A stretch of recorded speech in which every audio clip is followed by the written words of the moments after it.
दोस्तों जो घर की कंस्ट्रक्शन में गलतियां होती हैं उनका रीज़न क्या होता है, वो होता है जहाँ तो कॉन्ट्रैक्टर, जहाँ आपने प्रॉपर सुपरविज़न नहीं की, या लेबर की गलती होती है। लेकिन अगर आपको वो गलतियाँ पहले पता होंगी तो आप उनको सुधार सकते हो। नहीं तो वो गलतियाँ आपको देंगी क्या क्या, आपको देंगी वो क्रैक्स, आपके घर की लाइफ को कम करेंगी, रिस्क रहेगा रहने में, और भी काफ़ी चीज़ें होती हैं जो आपको लाइफ थ्रेट तक हो जाता है। मतलब काफ़ी इंपॉर्टेंट वीडियो रहने वाली है। घर की कंस्ट्रक्शन में जो नया घर बनाते गलतियां करते हैं वो नहीं करनी है। मैं आज वो गलतियां आपको बताऊंगा, आपको उनको नोट करना है, अपने कॉन्ट्रैक्टर को बताना है, जहां आप घर की कंस्ट्रक्शन करवा रहे हो तो ठेकेदार को समझाना है। तो शुरू करते हैं आज का वीडियो, लेकिन उससे पहले प्लीज़ चैनल को सब्सक्राइब कर लो और बेल आइकन दबा लो। तो इनमें अगर मैं बात करूं, कुछ गलतियां जो हैं वो कॉमन भी होंगी, आपने हमारे चैनल पे भी देखी होंगी, ऐसे यूट्यूब में भी देखी होंगी, लेकिन उनको कैसे सही करना है और क्या वो बड़ी गलती हो सकती है। जैसे आप सामने देख रहे हो, ठीक है, फुटिंग की डेप्थ है, पहली चीज़ वही होती है। लोग क्या करते हैं, फुटिंग की डेप्थ पहले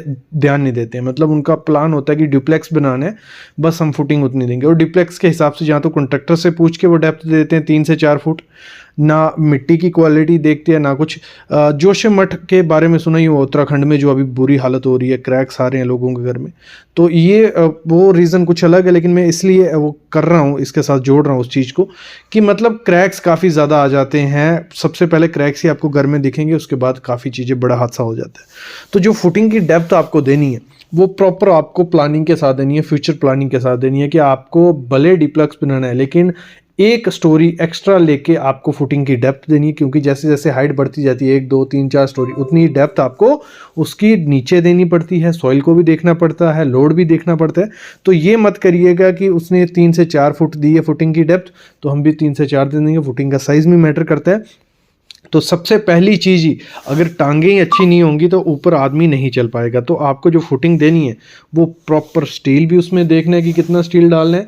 कॉन्ट्रैक्टर के भरोसे अब मत रहो, क्योंकि जो इन्वायरमेंट है वो हार्श होते जा रहा है। तो आपको जो भी घर बनाना है उसका प्रॉपर डिज़ाइन करवाओ, एक आर्किटेक्ट के पास जाओ। मेरे ख्याल में आर्किटेक्ट को कहो, पूरा पहले सर्वे करेगा, पूरा आपका स्ट्रक्चर की डिटेल देगा।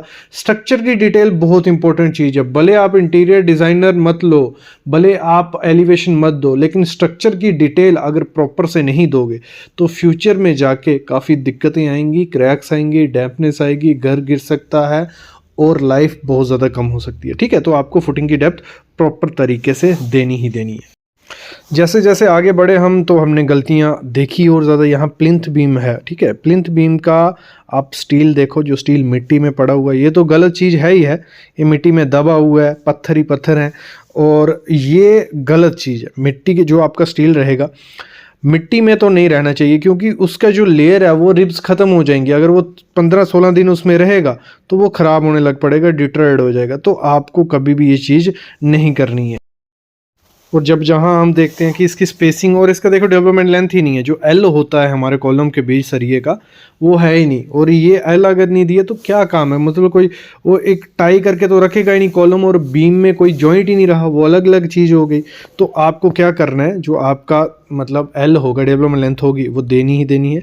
यहाँ आप देख रहे हो प्लम कॉन्क्रीट किया जा रहा है। चलो प्लिंथ बीम में प्लम कॉन्क्रीट है, लेकिन यहाँ स्टोन की रेशो में देख रहा हूँ बहुत ज़्यादा है कॉन्क्रीट से, तो ये आपको नहीं करना।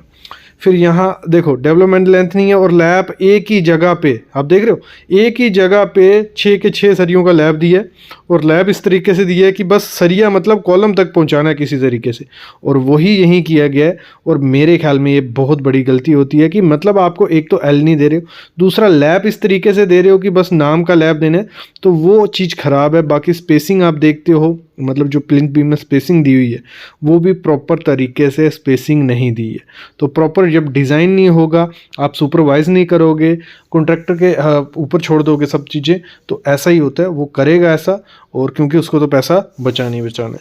और यहाँ जो गलती आप देख रहे हो, जो सरिया जो है एक ही जगह से कट है, लैपिंग की प्रॉब्लम है। ये मैं मोस्टली ये जो मिस्टेक्स गिना रहा हूँ ना, ये कॉमन मिस्टेक है, आप लोगों को पता भी होगा, लेकिन तब भी आप ये चीज़ें चलाते हो। आपको कभी भी एक जगह लैप मत देना है। और यहाँ जो स्टील यूज़ किया गया है वो 10 mm का सरिया, और कॉलम में 10 mm का सरिया मतलब ही नहीं है कुछ। भले आप सिंगल स्टोरी यहाँ 12 mm का सरिया आप देख रहे हो, तो इसका कोई मतलब नहीं होता। और लैप एक लैप एक ही जगह आने वाले हैं, क्योंकि अभी प्लिंथ बीम हुआ है, ऊपर तो कॉलम जाने ही जाने हैं। और जब लैप एक जगह आ गए तो क्या मतलब रहा उस कॉलम का, क्योंकि लैप एक जगह आपको नहीं देने, आपके लैप अल्टरनेट होना चाहिए। मतलब उनके सेंटर टू सेंटर डिस्टेंस कम से 1.5 मीटर तो होना ही होना चाहिए। एक जगह पे लैप कभी नहीं दो, 50D के हिसाब से लैप दो, ये बेसिक चीज़ है, ये हर एक को पता होनी चाहिए।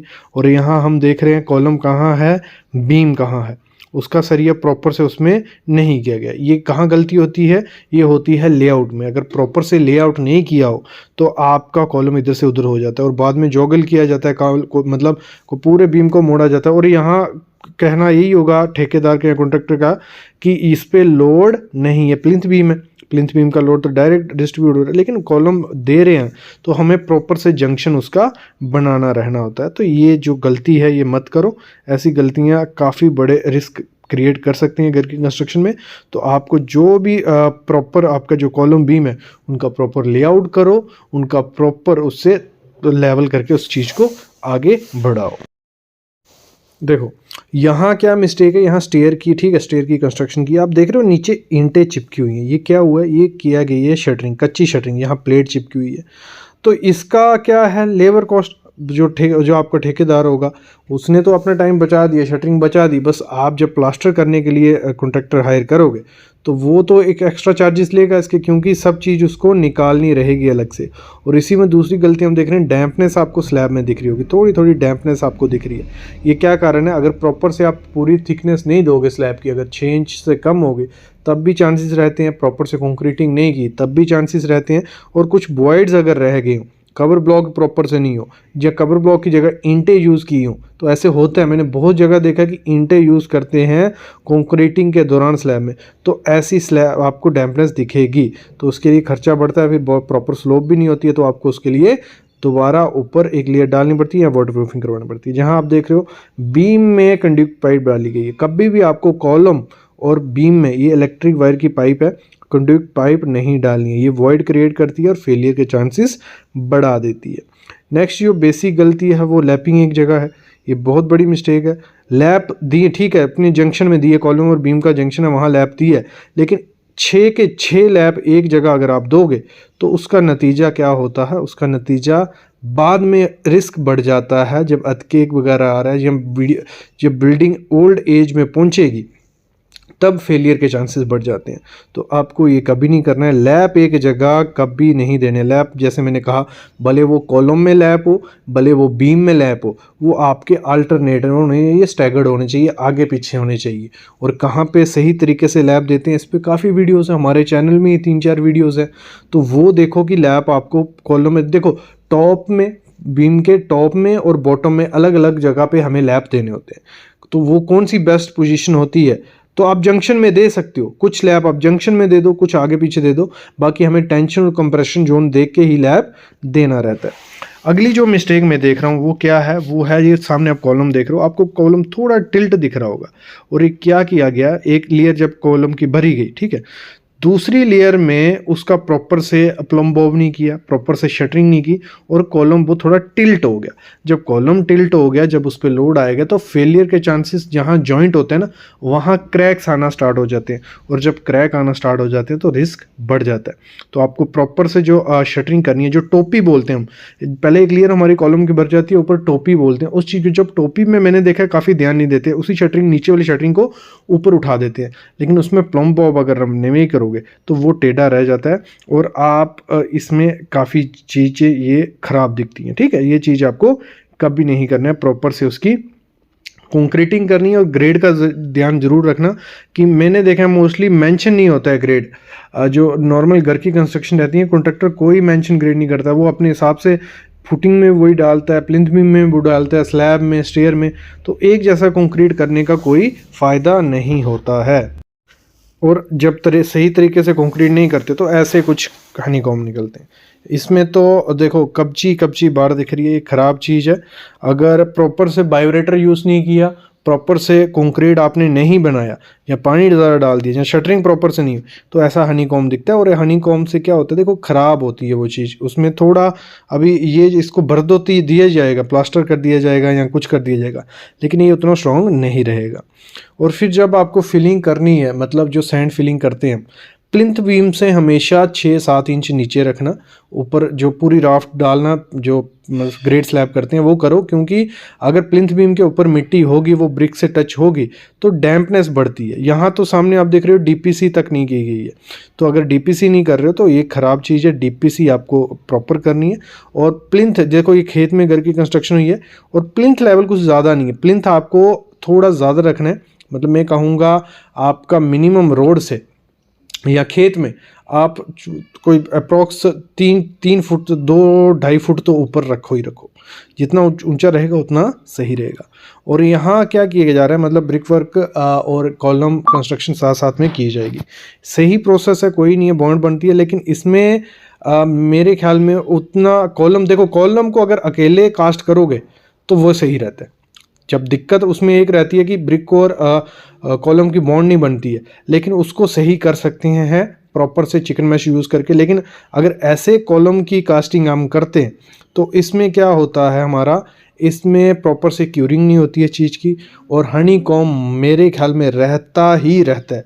और जब कॉलम में हनी कॉम रह गया तो वो प्रॉपर चीज़ नहीं है। तो आपको कॉलम जो कास्ट करने हैं अलग से करो, ब्रिक वर्क फिर बाद में, क्योंकि फ्रेम स्ट्रक्चर बना रहे हैं ना, हमारा स्लैब का लोड कॉलम पे जाएगा, कॉलम टाई बीम या प्लिंथ बीम पे नीचे फुटिंग में।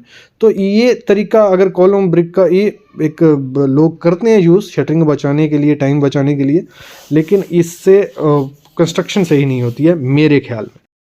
और जब कंस्ट्रक्शन ख़त्म हो जाती है, रुक जाती है, तो टूथिंग आपको करनी चाहिए। ये सही प्रोसेस किया गया। जब दूसरी जॉइंट यहाँ बनेगा, ब्रिक वर्क दूसरा किया जाएगा, तो जो प्रॉपर जॉइंट होता है तो इस हिसाब से आपको टूथिंग छोड़नी ही छोड़नी है। ये भले आप नई कंस्ट्रक्शन के लिए छोड़ो, जहाँ अभी जो पार्टीशन वॉल के लिए छोड़ो, लेकिन टूथिंग छोड़ी रहेगी। तो ये बेस्ट प्रोसेस होता है। कई जगह पे टूथिंग नहीं छोड़ते हैं, फिर प्रॉपर जब जॉइंट नहीं बनता तो बीच में दीवारों के क्रैक आ जाता है। प्लास्टर कर देते हैं, छुपा तो देते हैं, लेकिन थोड़े टाइम बाद क्रैक्स दिखने लग पड़ते हैं, और प्रॉपर टूथिंग आपको छोड़नी ही छोड़नी है। और फिर हम यहाँ चलते हैं, यहाँ हम देखते हैं कॉलम का सरिया डाला। जैसे मैंने देखा 10 mm का सरिया, ठीक है, 10 बीच में 10 mm का, बीच में 12 mm का सरिया, दोनों सरिया यूज़ किए। लेकिन ये कोई मतलब नहीं है, ये डुप्लेक्स घर बनेगा फ्यूचर, मैंने जैसे कहा स्टार्टिंग में, फ्यूचर प्लानिंग के साथ हमें कॉलम डिसाइड करने होते हैं। और स्पेसिंग तो प्रॉपर से नहीं दी गई है, स्पेसिंग ज़्यादा ही दिख रही है, तो ये गलती होती है। प्रॉपर कॉलम तो दे देते हैं, नाम के कॉलम हो जाता है कि कॉलम हमने प्रोवाइड किए थे, लेकिन जो कॉलम प्रोवाइड करना है, क्योंकि बॉटम से स्टार्ट हो रहा है, अप्रॉक्स जो 1 मीटर से नीचे से ऊपर 1 मीटर तक फेलियर के चांसेस सबसे ज़्यादा होते हैं। और वहाँ पे स्पेसिंग अगर आप दे रहे हो 250-300 mm, तो वो नहीं है, कॉलम पे डिपेंड करता है, लेकिन ये तो घर की कंस्ट्रक्शन का कॉलम है। तो ये चीज़ों में भी आपको ध्यान देना है, ऐसी गलती आपको नहीं करनी है। फिर हम यहाँ देखते हैं, यहाँ कितनी ज़्यादा पाइप यूज़ की गई है, कंडक्ट पाइप, और यहाँ पे कंक्रीट तो घुसेगा ही नहीं, और यहाँ वॉइड बन जाएगा, और फेलियर के चांसेस यहाँ भी बढ़ जाते हैं। तो आई होप आपको ये कुछ छोटी बेसिक गलतियाँ थी, मैं वो नहीं बोलूँगा कुछ ज़्यादा बड़ी गलतियाँ थी, बेसिक गलतियाँ आपको पता रहेंगी तो आप घर की कंस्ट्रक्शन सही करवा सकते हो। तो ये गलतियों को ध्यान रखना जब भी आप घर की कंस्ट्रक्शन करवाओगे। ऐसी वीडियोज़ हम लाते रहेंगे, बस आप चैनल को सब्सक्राइब करके रखो।